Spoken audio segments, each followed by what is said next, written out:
Sabay-sabay po nating basahin ang Aklat ng Mga Awit, chapter 119 verses 1 to 16. Mapalad ang mga taong malinis ang pamumuhay, kautusan ni Yahweh ang sinusunod araw-araw. Mapalad ang mga sumusunod sa kanyang patakaran, buong pusong naghahanap sa kanyang kalooban.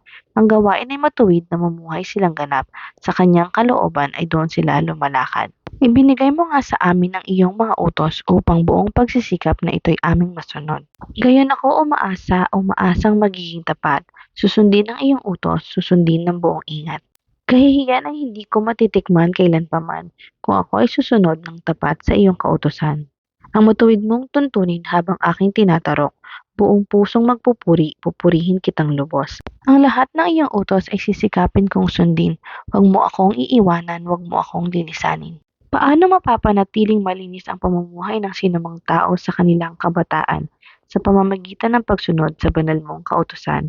Buong puso ang hangad kong sambahin ka at paglingkuran. Huwag mo akong hahayaang sa utos mo ay sumuway.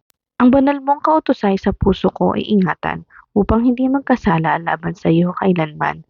Pupurihin kita, Yahweh, ikay aking pupurihin. Ang lahat ng tuntunin mo ay ituro po sa akin. Ang lahat mong mga utos na sa akin ibinigay, palagi kong babanggitin, malakas kong isisigaw.